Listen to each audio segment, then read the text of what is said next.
Teketeke Nation Live brings to you Inawezekana. Inawezekana. Hello guys, this is Teketeke Nation Live, bringing you a weekly program Inawezekana. It's a Sunday evening, umetoka church, umepumzika nyumbani, and we want to talk about economic empowerment, different alternative sources of livelihood, kwa sababu kazi zimekuwa ni ngumu, kuna changamoto, vijana wanatafuta kazi hapa nje hazipatikani, and we want to use this space to create inclusive discussions where our young people are able to tap into, get different tips which are practical that they're able to use ili waweze kupata uradi, wapate jobs, wapate income, wapate means ambazo tawasaidia wakaweze kupata kitu pale nyumbani, because we know many graduates are coming out of universities, many guys are graduating out of middle level colleges, but kazi hapa nje haziko. How do we manage that? We manage that by creating alternative sources of livelihood ambazo different people wanaweza get into those spaces, waweze kupata uradi, waweze kupata dozao ili maisha kiweze kwenda mbele. There is one myth that most of us watu tunakuwa nayo, tunasoma ili tuweze kupata white collar jobs, but those white collar jobs exist sana kwa market. So this to push on the wall that lazima to get kwa level ya kwamba to think outside the box, tuweze ku create alternative source of income, watu waweze kupata kazi na waweze ku earn an income pale nje ili life lazima iendelee. I'm excited because I'm having my brother on the show, and we will spend this hour just talking about different tips. How can our young people get into the space ya agriculture, waweze ku become professional, ku practice professional agriculture, wapate pesa, wakaweze ku employ other people, and life moves on. Welcome, my bro. How are you? Thank you very much. Uko fiti? Kabisa. Thanks for having me here. It's a long time, my brother. It's a long time. Yeah, it's been a while, a decade to be precise. A decade? Yes. Hey, atuonani. But God is good because I'll create time to kutana leo. Maybe to our viewers, just to tell them unaitwa nani and what do you do? My name is Simon. Simon Ngugi is my beautiful name, and I'm a water and irrigation engineer, and that is what we do. We are taking agriculture on a different level, on a higher, make agriculture professional. We stop doing it the conventional way, the way our grandparents and our fathers used to do it. We do it in a professional way. Yep. I hear you, bro. So I'm wondering, you said you are engineer Simon Ngugi. Someone would have wanted, nikiwa engineer, I look for this decent job in an office mahali niko nini kati nimepigo rangi nimetulia tai. What pushed you into this space agriculture? It comes from a long time ago. I'm reminiscent of the fact that I'm a village boy. I was born in the village. A village boy. I'm a village boy. Born and raised in the village. But fate, or rather, I will say, let me call it fate, brought me to town. Let me first blame it to the founding fathers of our nation and the founding fathers of Africa. And by extension, our parents and our great parents. They sold a narrative to us that the only way we can make it in life is getting a white collar job. You have to work hard in school so that you can even remember there was a song. So many vijana. I remember the song. Remember the song? Yeah, I do. So that you can go, you can get a good job in town, in an office somewhere on the 7th floor. My friend. In Nairobi. Iko na kinini AC nini. Ndio hiyo sasa. And we bought that narrative. Probably all of us bought that narrative. But it's important to be reminiscent that what took us to school, what paid our school fees, almost all of us, you and me, and many other youths out here, was farm produce returns what paid our school fees. Sure, I remember in some villages, people could pay school fees with maize. Not actually money. They take maize to the school. Some even took firewood to schools. As school fees. But in our generation today, everybody rushed to town after school. Me being part of it, I came to town. I remember I left immediately after high school. Left the village. I left the village and never been to the village. My actual village. Been always in Nairobi. And I went to the university. I studied agricultural engineering, and I became one. The funny part is that I have been to those offices. Half of my working career, I have been in an office, giving instructions as an engineer. But I got to a point I got tired of just working behind the desk. I want to go and do it physically, and that is how I found myself there. And it's been fun. It's been fun. The second half of my career, That's been fun. It's been fun, and that is the time that I have been in the field, Okay. doing it with the farmers, Interacting with people on the ground. interacting with people on the ground, trying to understand what challenges they are having, how we can solve them. I mean, the only reward we can take back to our villages is taking back what we learned, Sure. we learned in school. Yeah. There is an aspect here that so maybe to our viewers, what does this irrigation in agriculture really mean? People are really maybe struggling to understand what What exactly we do. When I say I'm a water and irrigation engineer, it entails a lot of things. There is exploration of water sources and how we can utilize them. There is improving on what is already there. And a whole of things. But in a nutshell, what we do is we help you, we help the farmer explore the most appropriate source of water that they can use for agriculture, and now give a solution on the best way to use this water. Let's say, for example, there are so many farmers whose lands go down to the river. Pale kwa kamto pale chini. Pale kwa kamto inaenda inalamba kale kamto kabisa. But those are the most poorest farmers that we have, and nobody is telling them not to use the water. It's only that they don't have a way. The only way they have of getting the water from the river to their farm is using a bucket, which cannot be sustainable for farming. Maybe just for washing and doing household chores. So we give a solution to such a farmer on how to get water from that river to the farm, and how to use it efficiently again in the farm, because you can get the water, but again use it unnecessarily. And you see, with crop farming, overwatering is as bad as underwatering. So we have to balance. Yes, I have an abundance of water at the river. Maybe my farm is beside Tana River. It will never dry up, no matter how much I extract water from it. But again, if I take too much to the farm, again there's another challenge, that there are so many other challenges that will come with, again, putting too much water in the farm. They're suffocating the plants. I mean, maybe that will sound funny. Yeah, plants get suffocated when the water is too much. Again, there will be leaching of the nutrients back. Now, nutrients from the land into the river, which in the long run, I mean, your land will not be productive. Yeah. It's complex stuff. So in a nutshell, what we do is we help you utilize the water source that you have efficiently in your farm, so that now your farming becomes, I mean, you're farming to make profits. It's what people like calling agribusiness. It is a business in agriculture. It is not just farming. You farm to make profits. You split it into two. I am a farmer, but why am I farming?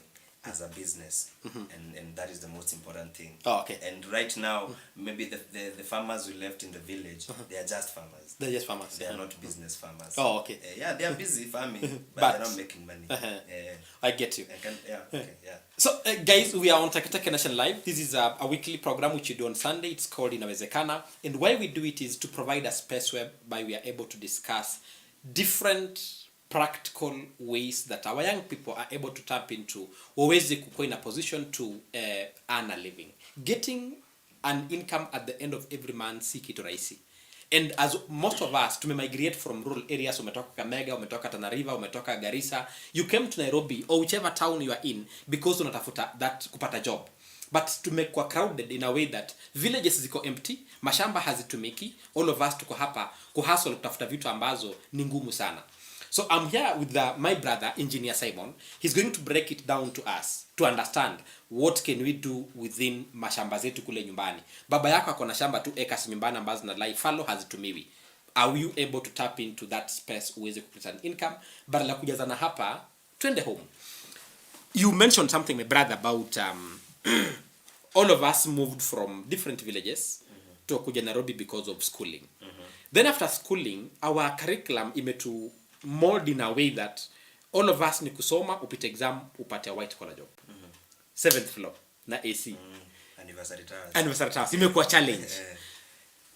From your experience, ni wapi mmekuwa mkifanya hizi staff za irrigation na mkisupport farmers countrywide? The beautiful thing about where our country lies and our region at large, we are within the tropics. There is nowhere that agriculture is not viable. Even the wildest place you can think of, Garissa, Wajir, the very dry places. People can still farm. That people think the only thing they can do is rear camel and goats and sell them to Nairobi. You can farm everywhere, so long as you employ the right agricultural practices. I have been privileged, and it gives me joy. Out of the 47 counties we have in this country, I have been able to take my brain, my skills, and our trade to not less than 38 counties. And of those that you think are not arable, like we have done something in Garissa, we have done something in Wajir, we have done something in Tana River, we have done something areas that are very dry. Areas that are very dry, that you will never imagine you can produce food. We have done it, and of course now these are the counties that are always food producers of this country. We have now improved what they have been doing to make it better. Yeah.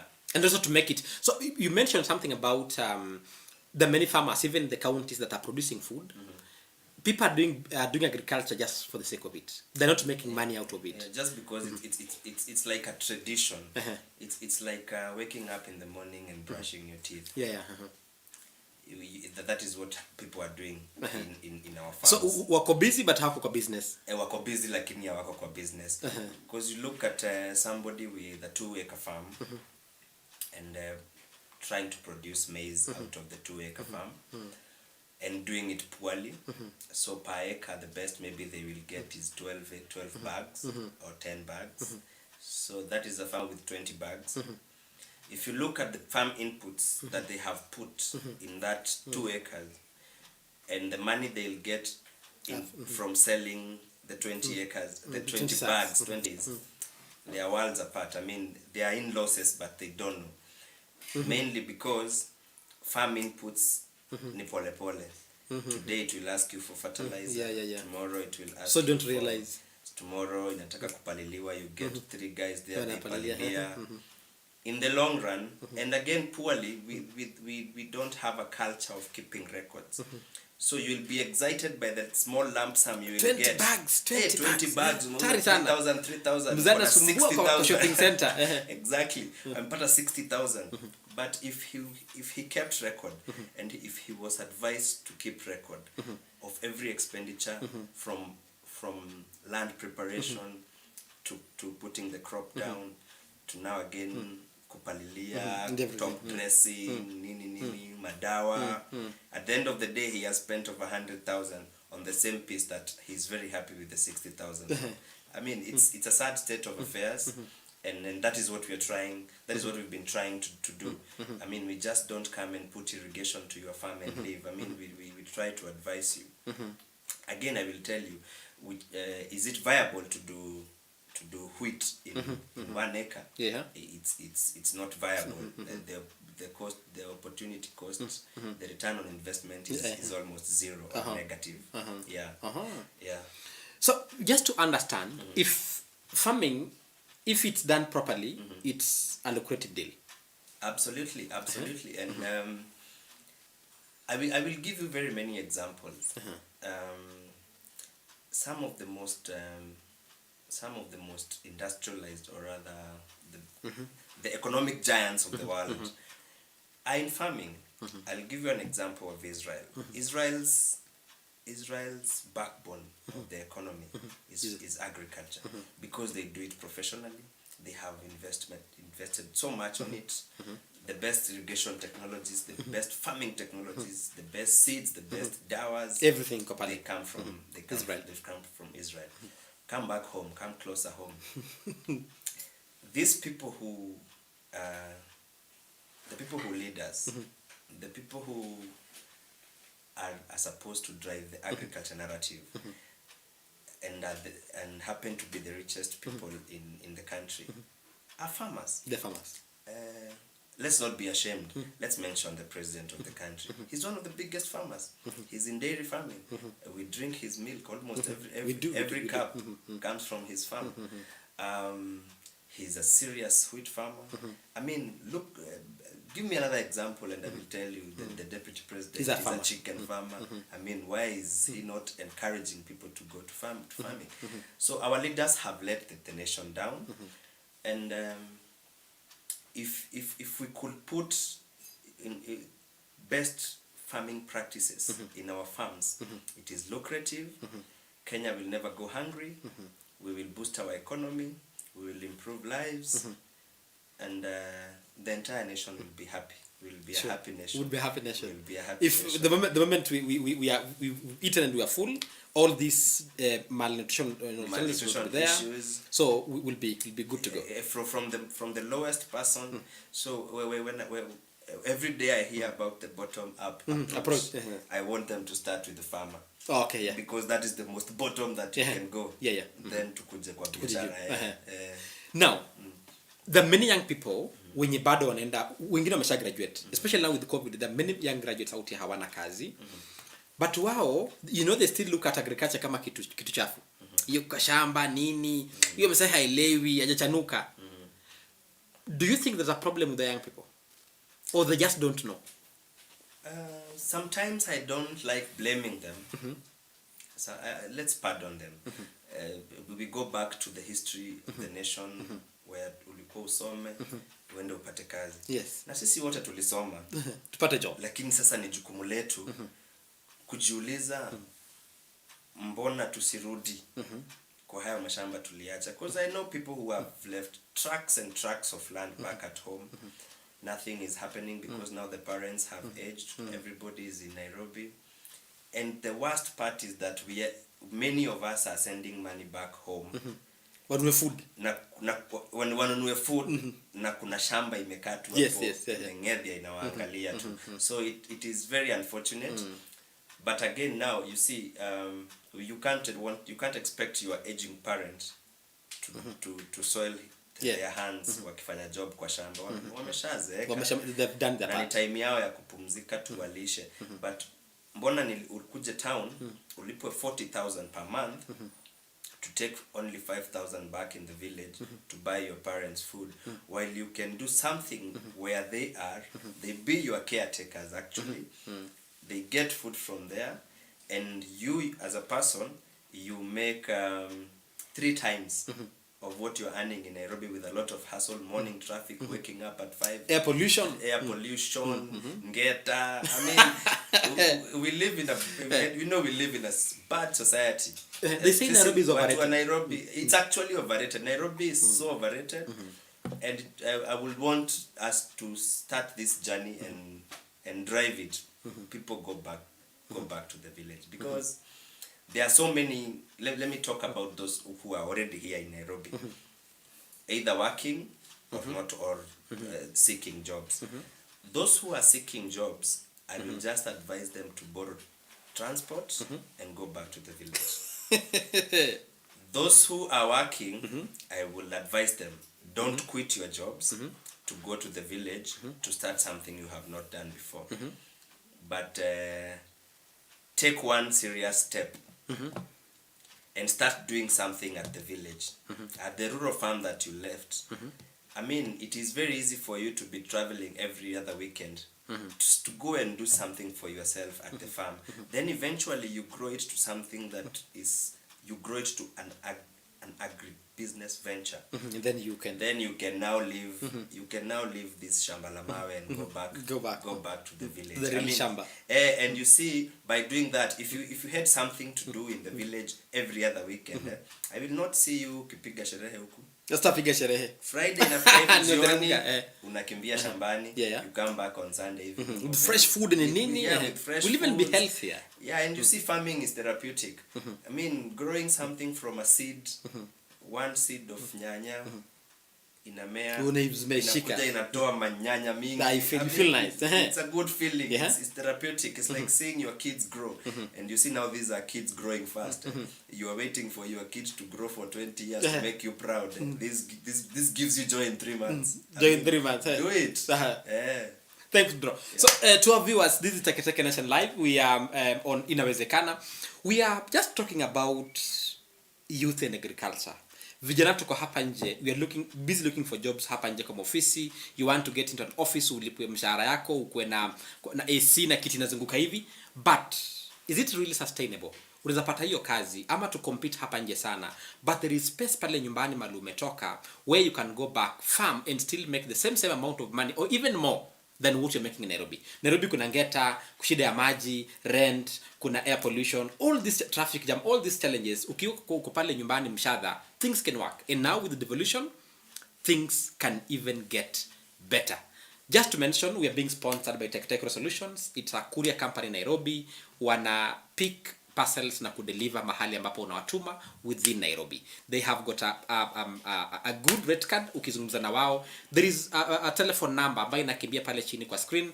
Talk to them anytime, Monday to Saturday. They pick a parcel from point A, they deliver to point B. Wewe una focus on your core business. My brother. Yes, sir. Kuna watu online ambao wangependa ku get into hii venture ya professional agriculture. Tuko hapa na Engineer Simon. Tuma maswali. Send us comments, send us questions, so that in the next segment we want to ask him different questions from our viewers. Tuma swali, tuambie uko wapi, tupatie kama hata kama si swali, send us your comments so that we can pass them over to him aweze kutujibu, kwa sababu kupata ma-engineer sio rahisi. Ni wagumu sana. Anakuwa kidogo sijui ako Embu na River wapi. There are places in Kenya where people say they're too dry. In Ukambani, Turkana, hizo Garissa we mentioned.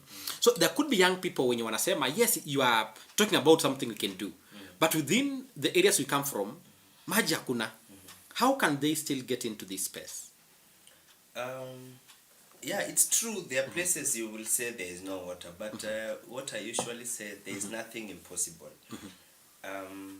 There is no place in this country you can say we have tried. I mean, all technology has been put in place. Na maji haikupatikana.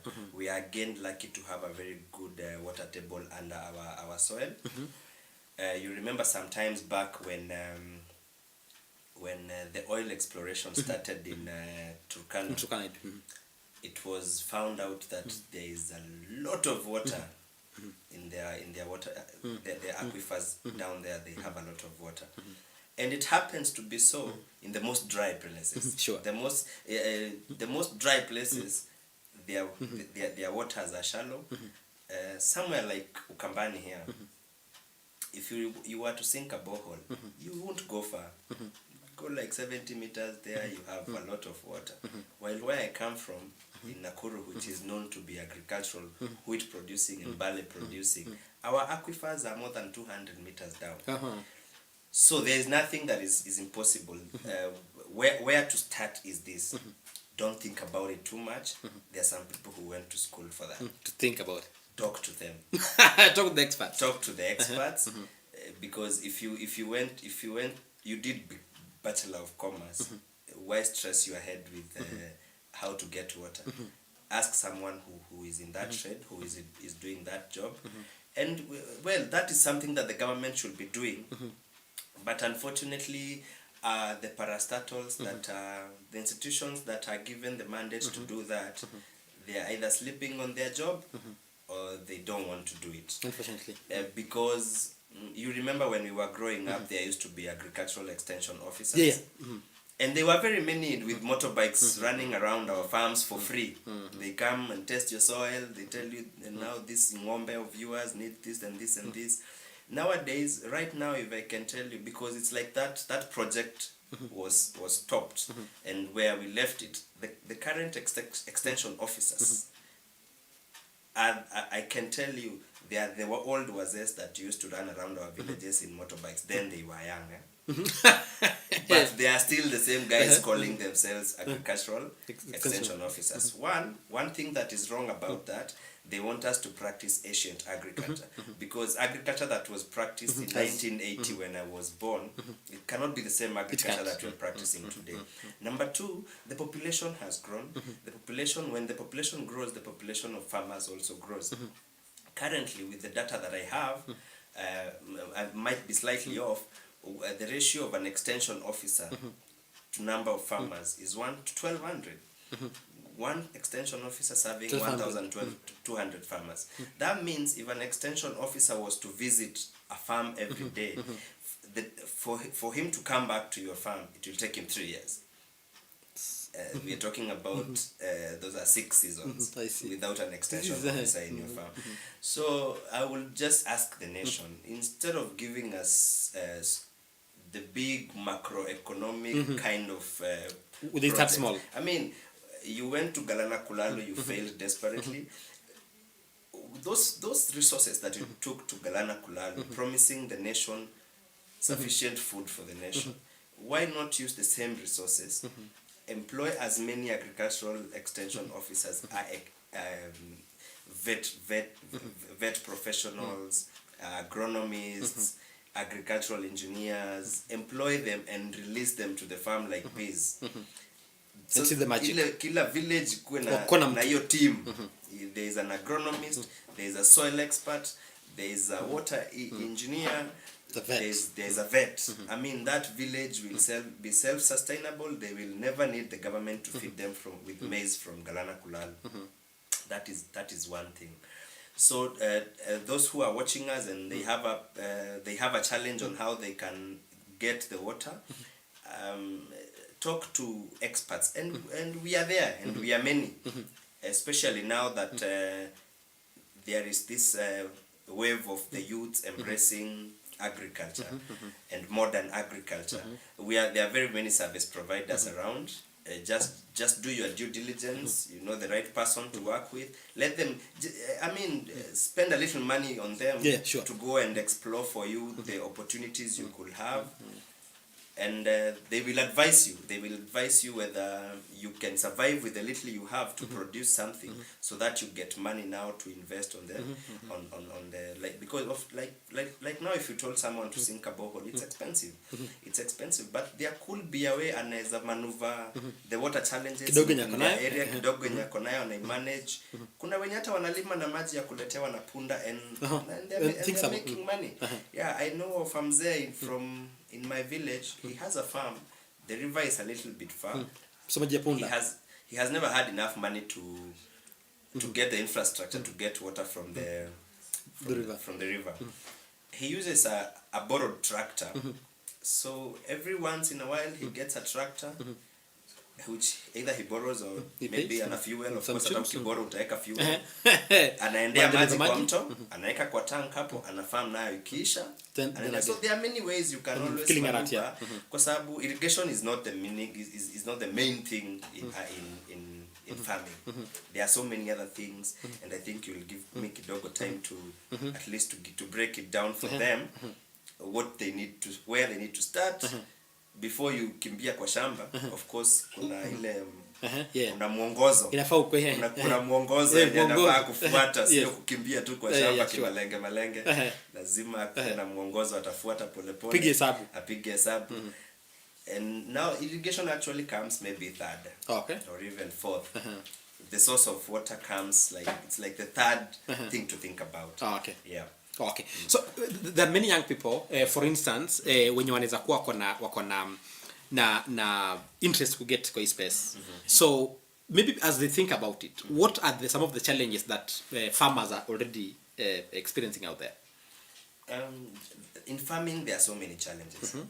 And now I want us to talk agribusiness. Yes. I mean, farming to make money. Farming to make money. You ndo napenda hiyo. Hapo pa making money. Farming to make money. And it has been a hype. It has been hype for the last about 3-4 years about farming. Unaambiwa you can utawekelea watermelon mbegu ya 20,000. Then after 3 months, boom, 800,000 in your pocket. It is possible. It is doable. But there are so many challenges that farmers are going through out there, and we see them every day. The global challenge in our country and in our region at large, because it spans all the way in the African countries, is lack of access to information and the right information. I mean, information is there. If you Google today how to watermelon farming, information utapata, but is it really the right information? Do you have someone to tell you to authenticate the information that you have pulled from all these sources? So that is the main challenge: access to information and the right information. That is one. The other thing is the major challenge to our youth, especially the youth in town who are trying farming in the village. They are practicing something I call telephone farming, which is very dangerous. It is very dangerous, and it will never work. I mean, telephone farming never works. It will never work. I have tried it before when I started farming. When I went into farming myself, I tried it. I was farming very far, back down in my village in Kabarak. I had very good land. Kuna mto, kuna maji, mchanga ni piga simu kila jioni. Lakini napiga simu, mmemwagilia maji, mmepiga dawa. I mean, the guy at the farm will not use your money to piga dawa, na pia ana mahitaji yake. Atasema alipiga dawa, lakini anajipigia asante kidogo. Anajipigia asante hapo kwa village, anabuli watu kwa hiyo kaseta, anabuli watu kabisa. So the major challenges ni your lack of information and the right information. I mean, there are very few people who will authenticate the information you get out here. Somebody will tell you, I mean, if right now you went and asked something online, you'll get all manner of answers from people, even those who don't know. So what we need is to, at least if there was a structured way of acquiring information. Again, I want to blame our people too. We have government institutions. The one thing I will tell you with these government institutions that we purport are not doing anything for us. They have books and books and books of research because they are paid to do research, and they like doing research because they get a lot of money from it. I mean, most of the research that is done by, let's say, CALRO, Kenya Agricultural and Livestock Research Organization, what used to be CARI. Yes. They have wonderful information on farming, on soil. They have very nice soil experts. Walk into their office and they will give you that information for free. I mean, if you are out there and you are looking for information, look for the nearest. Look for the nearest CALRO office. Walk into that office. You will get information for free. CALRO offices wakona all information for free, but they don't have a forum to disseminate the information. And we don't know that. Yeah, so there's a disconnect in between. There's a disconnect. They have done all this research, but they have even the seeds. They will tell you this is where you come from. Mahindi yenye unafaa kupanda ni hii. Lakini mwananchi ajui. So mwananchi is exposed to vultures out here. These vultures are seed sellers. Seed producers. Si kila mtu atakwambia mahindi yake ni mzuri na hapo kwako, panda hii ndio mzuri na hapo kwako.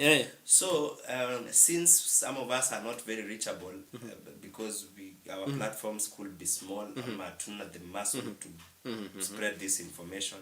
Some of us are not experts maybe in pig farming. Like I'm biased on crop farming, so I won't give you very much information on animal farming. Take this from me.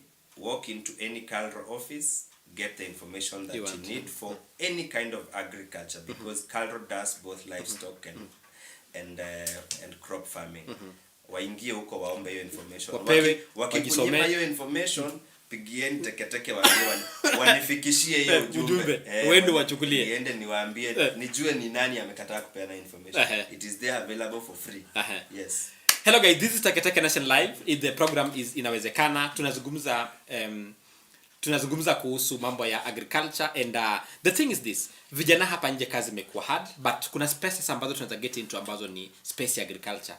Unalima tu pale nyumbani, una access markets ambazo ziko, whatever produce ambayo uko na, it can still give you income same kama ile pesa ambayo unangoja ile kazi itakupatia. I don't know if we have any comments online. Kama hatuna, I think this gadget inanisumbua sana na ni uzee, I think pia inaingia. If we have any comments, I could read a few and then I think there are a few. Wacha nitumie simu ya guest. Uzee, unajua uzee pia Nairobi na hii air pollution nafikiri inasumbua kitu. Kula mboga za sewage. So we read a few comments. The guys here wanasema kwamba so we have Beverly anasema kwamba she's loving the topics. Thank you Beverly.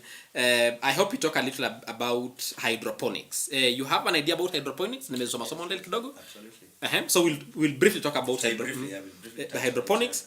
And then Timothy anasema kwamba is watching. Thank you Timothy. Someone Acutech Systems Limited, thank you for watching. Anasema which crops are suitable in Tala Machakos and what type of farming should I use? Drip irrigation in an open space or in a greenhouse? Huyu ameanza kukua technical. Sasa hii ni kizungumkuti. Tutajibu yetu. Tutapambana na yeye. Tutajibu yetu. And then Acutech pia anasema kwamba he's going to stay tuned. Thank you so much Acutech. Now, hydroponics nimezisikia. It is something nimesikia watu wakisema kwamba inaleta pesa haraka. How true is it? Hydroponics. Now, if somebody wants to go into hydroponic, let me kwanza explain to you what are these? Hydroponics means. Hydroponics means growing food without soil. Basically, you're growing food without soil. That is witchcraft. What is it's that? all witchcraft. So growing without soil. We are used to, you must have soil for you to produce food. So what hydroponics means? Normal farming, where you're planting in soil. You're planting crops on soil. The crop struggles. I mean, it's the crop to get the nutrients that it needs, the phosphorus, the potassium, the whatever outside your soil, na ile fertilizer umeweka. Mmea inajipanga. Umeipea mchanga, umepima mchanga, unaona iko na phosphorus levels za kutosha, potassium ya kutosha, manganese I mean all those nutrients that the crop requires. But now it's the crop to get into the soil and fish it for itself. Now hydroponics, you're feeding these nutrients directly to the plant. There are different ways that it's done. We have a media. A media is more or less like soil, but it's not soil, that you plant the crops in, and then you'll be passing a solution of nutrients through the media. In a solution of water. So the crop is able to absorb the nutrients very fast. So you produce food very fast. A crop that will necessarily take 3 months to produce, it takes maybe 2 months. A crop that would give yields like let's say a crop will give you 20 fruits. For the entire season it gives you 30 40. Then this is so inaongeza yield na ina reduce the time of doing the yield. However, it is technical. I think we so long as we don't consume the topics for today, generally about agriculture and how youth should get into agriculture. Maybe in future you organize another session, we break down the few lucrative agribusiness sessions that you can. We need to do this. We can actually do it equate the next session or maybe some other time. So that we tell them from experience, there are several agribusiness ventures that you can get into. Make chums. Not use a lot of money. Not dip your fingers too hot in very high boiling water. I mean, the risks are minimal, and make your money. Maybe we can talk more about hydroponics because now this is professional. Purely now that is where professionalism is. Kizungu iko. Mambo technical engineering kabisa. But it's good business. It's good business. Well, the investment cost is slightly higher than any other kind of farming, because one, you need to do it within a greenhouse, and of course kuna mabrakadabra mingi tunafanya huko ndani. But if she will want to personally get this information, we can always they can always reach to us. Whoever is now serious about it, we can always give this information. But kindly organize for that session that Yes. we can break Hizo- down for them. Kitunguu hizi ndio shida zake, cabbage ndio shida zake, returns ni namna hii, ikifanywa hivi na hivi. I think kama farmers wanaweza pata understand hizo breakdowns za kila mmea na returns vile zinakaa. We can do a session for so that people can get into business kwa agriculture ukisha understand inakaje. There's someone from Machakos alikuwa ameuliza the person from Tala, yes. Architect Systems. Tala, unfortunately my phone has gone off. Tala is one. It's a food basket. It's actually one of the best farming places in Ukambani. Back then when I was in school, they used to have one of the best coffee cooperative societies. But again with global warming, climate change, the weather dynamics have really changed, and we have remained behind. We have not moved with that change. Rains that used to come in March, sure bet kutanyesha March, so we start preparing our land in February, ready to seed in March. That weather has really changed. I mean, and it's really confusing farmers. If today you move around this country, you will find that if you move around this country right now, you will find that many people have lost their yields for this year, and that is dangerous, mainly because the rains never rained when we expected them. They rained when the crop had already lost its stages of growing. So the most important thing now is for farmers to know how to kutembea na majira, how to kumanuva na hii mashida ya climate change, and in the end it's real. So Tala can actually produce anything. They used to produce coffee. I have been to places in Tala. They are producing very good cabbages. They are producing very good tomato. And Tala haina shida ya maji sana. Well, it looks dry, but haina shida ya maji sana. The underground water iko karibu, na wako na tumito kadhaa tumepita kadani huko. The river is tuanga huko through Tala. So yeah, it's doable. I mean, Tala can grow anything. It's very hot, so I will advise them to keep the greenhouse idea aside. Greenhouse is also technical. So I really want to understand when a farmer tells me they want to invest in greenhouse farming, if they really understand the dynamics of greenhouse farming. It's not something I would advise somebody to dip themselves into. It's high investment. And if you realize when you're driving around this country, you see so many ghost projects as a greenhouse. Greenhouse iko lakini it's being unutilized because somebody jumped into it, then realized, man, I have invested 300,000 on this thing, and in 6 months I have only made 60,000. So when am I gonna return my investment?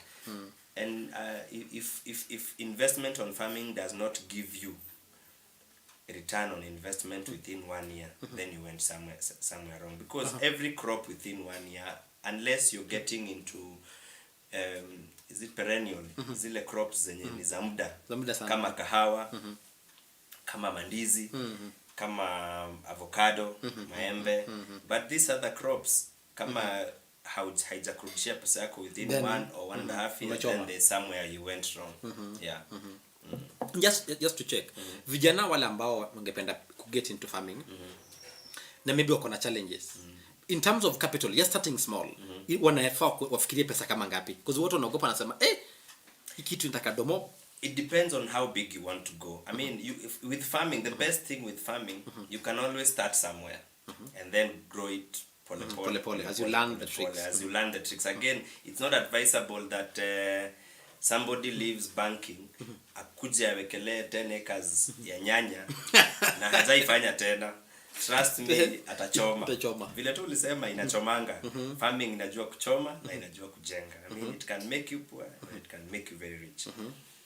So I usually tell people, start small, then grow with that experience. So umefanya nyanya half an acre, learn all the tricks. Kama ni kuchomeka, chomeka na hiyo half an acre, then uende ukigrow. In terms of getting the capital, just like any other business, there are so many channels of getting capital. Of course, I advise people don't rush into getting loans, sometimes because the financial institution will not want to understand that you lost the crop. Yeah, sure. And losing a crop is just a blink of an eye. You can just a one mistake, you will lose the crop. So I advise start with savings, and that is for any other business, not just farming. Savings are the best. Then if not savings, if your savings are minimal, start with family, though. I mean, families has again disappointing.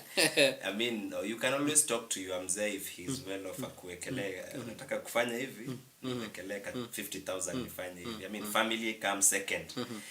And then family, and then friends. I mean, I want to do this, like come and tell Moses na nisaidie na ngiri 10, nimekusanya kwa marafiki, nafikiri nimebaki tu ngiri 10 nimalize hii kitu. Hii project ni chape project. Then of course, if now you are way above that, you can acquire credit from these institutions, then you can go that way. But the secret is start small, then you grow with time. Nothing, even in biashara, growing slowly is the best thing. Yeah. Even think of the biggest brands in the country today. They started somewhere very small. Yeah. So kuna thinking that young people have, unataka kuanzisha biashara, we want to get into farming, unataka kuanza na 10 acres. Like my brother is saying, anza kidogo. Anza na half an acre, pole as you learn the tricks, you understand the market, you understand all the dynamics ambazo kwa farming, then you can keep on expanding. Pole. Over time utafika mahali unataka. There is this thing, wasana sema hiki kitu ni chafu. Ni chafu. Huko mashambani nini? What do you have to tell them? Hata ningekuja na overall chafu. Kwa sababu ni chafu. I mean, you don't expect to make money from the soil, and this soil needs maji na mchanga. Hiyo ni matope. Lazima utachafuka. The question is, after this period of hii chafu, and you're not farming to please anyone, you know. Yeah. After hii session ya uchafu, what am I getting at the end there? Nitakuwa msafi kama nimedunga tai kwa ofisi ya mtu. I mean, you're chasing his dream. You're not chasing your dream. But when you are at the farm, that is your dream, and you're chasing it wewe mwenyewe. Ule anakupatia 40,000 kwa mwezi, hii itakupatia 90,000 kwa hiyo mwezi. So kuna peace of mind, kuna peace of mind. Hakuna report unaandika, ile report unaandika ni wewe unajiandikia. Hiyo ni report yako. Na hii dream yako. And again, as I told you earlier, it's therapeutic. I mean, unaangalia mimea, manyanya zimekaa hivi, unasema unasikia tu vizuri. Na utakula chakula safi, utakula grade 1. Sure. Hey guys, this is Teketeke Nation Live. We are on a weekly program ya Sunday. It's called Inawezekana. We talk about the practical tips that our young people wanaweza ku get into ili waweze kupata a source of income. Sisi hatutaki maneno mingi. How you spend your income, hatuna maneno. Sisi ni upate hiyo income ukwe nayo. Kama unaenda kutupa, unaenda utumie mtu akule fare, ufanye aje, upige sherehe, ni shauri yako. The thing is, unataka ukwe na an income. Before we proceed, we are being sponsored by Teketeke Courier Solutions. There are only 2 courier companies in Nairobi. It's either Teketeke Solutions or others. Sasa others, wewe unapeleka mzigo kwa others, kweli mzigo ikipotea utaambia nani? Call Teketeke Solutions, namba yao ya simu iko pale chini. Call them for your deliveries within Nairobi. Unapeleka Thika Road, Waiyaki, Jogoo Road, Mombasa Road, anywhere within Nairobi. Kukimbia mpaka Thika, Limuru, pale at River, within Nairobi. They will deliver kwa wakati mzuri because they are called Teketeke, and then bei yao pia iko fiti. Call Teketeke Monday to Saturday, watakusort na mzigo wako so that you can focus on your core business. I don't know if we have any questions online. Ama watu wamesikia agriculture wameogopa kutuma maswali na engineer yako hapa. So utaenda nyumbani and then wanaanza kunitumia maswali na mimi si engineer bwana. Mimi sielewi mambo ya kulima. Unajua umesema hydroponics, ukasema ni nini, sielewi sana. So I need guys ungetuma maswali sasa hivi nikupatie ndio tujue tunafanya namna gani. You mentioned something about climate change. How is it affecting our farmers kule nje, and how can we adapt? Because rain patterns have changed. Really changed. How the crops people used to grow kitambo in the same area, they don't do it. They don't do well. Yeah. So how should farmers behave? How should they change to adapt? One thing that they need to put into their heads is that climate change is real.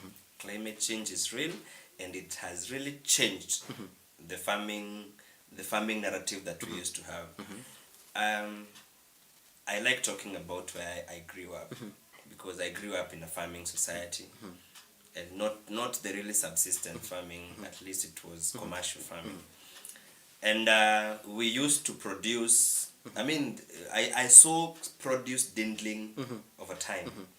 In a farm that Mzee could get 25 bags of wheat per acre, it started dwindling until that farm was almost not arable at all. There are two things: climate change and poor farming practices, because we grew up in a narrative that every planting season lazima ununue DAP, and it is still happening today. Why are you inputting DAP in the soil? Probably the soil doesn't need DAP. But let's talk on how to adapt climate change. Adaptation to climate change, we need again to get this information from wherever information, the Met station. Let's bully these people to give us information. The Met station should tell me that your climate, there's a paradigm shift on your climate, where you used to plant in March, now you should be planting in May, because that is information. Si ati ya kunyeshi, ni vile kunanyesha ile time sisi to expect na hesi ati nakuja ati inashtuka. The Met station gives a weekly forecast, a monthly forecast, but every other people day. Don't know. But people don't know. If you go to their website, they have a weekly, they have actually a 3-day forecast, a weekly forecast, a monthly forecast, and a quarterly forecast. So if this information can be put to people, if people can be able to get this information readily, then you will be able to adopt to the new normal that has been forced down on us by climate change, which is absolutely, it's real. And it has really affected a lot of farmers. Even the farmers in the Rift Valley who used to be our food basket. Our food basket, like Kitale, yes, Trans Nzoia in general. Sikizo wameanza kutafuta chakula pia. Siku hizo wameanza kutafuta chakula kwa sababu wamepanda, imekuja imegongwa, yote najua imeisha. So that is the only way we can maneuver through climate change and adapt to the new normal. I had mentioned something about soil testing. Let me do quickly. Let me say quickly how unaweza ingia kwa farming, na hii ndio njia unaweza kufuata na ukue successful. Ya kwanza, of course, ni ku identify the soil, the land that you want to do farming. Ukipata shamba, hata kama jirani yako kando amepanda cabbage na zinakaa mzuri sana, hujui zake zinakaa mzuri kali, useme huku kwetu cabbage ndio kusema pale unaona zile cabbage, angalia zile cabbage, hata hapa kwangu itakuwa namna hiyo. Utachoma. Don't do that. Make sure you test your soil. Soil testing is critical, so that you know what kind of farm inputs you will put into the farm. Again, the type of soil will advise you on what crop will do well for your farm, not in your area. Because if kama nilikuwa nimepanda maharagwe kwa hii shamba leo, hii season, there'll be a lot of nitrogen in the soil come next season. Because if you remember your small agriculture, I do. Those are nitrogen injecting plants. Then next season I will need to input a fertilizer with less nitrogen, because I already have natural nitrogen already because of the beans, the previous crop. So every season do a soil test. Nowadays soil testing is accessible. It's not expensive. Si kama kitambo ulikuwa unasikia mtu ana test mchanga unasema jamaa anaharibu. Una test mchanga. Hapa tumekuwa tukipanda mahindi na inatoka mchanga hivi. It's always good to test your soil so that you can keep rejuvenating your soil every other season, depending on what it lacks and what it has in excess. So it's very important. So once you know that and you know the crop that you need to do, now go to an expert. Always involve experts. An agronomist is one. Those are most of the key.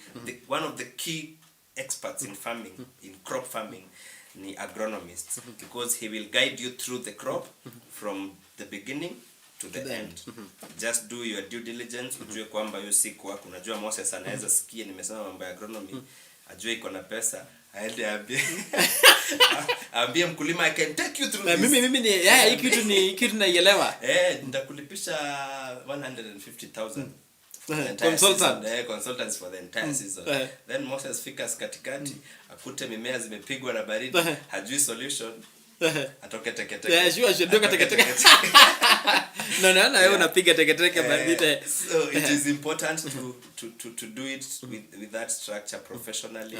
Kama ni crop umepanda, ujue sasa ukuje kwa sisi sasa tukwambie crop maji ile ni mzuri kumwagilia, sio piga sprinklers, weka drip ama piga flood, because it's the crop that will advise us. Also kuna piga flood, different types of irrigation. Kuna piga na kuna drip, surface irrigation, subsurface irrigation, then overhead irrigation. Is kuna hiyo flood irrigation, which is very common with those people who are living along the rivers and the lake region. So then after that na ufuate zile njia unaambiwa, ukiambiwa piga hii dawa on Thursday, piga hiyo dawa on Thursday. Usiseme Saturday ndio nitapatikana. Ukisema Saturday ndio nitapatikana, umechoma. Ushachoma. Ni kama tu mtoto. Ile siku mtoto anafaa kudungwa nini?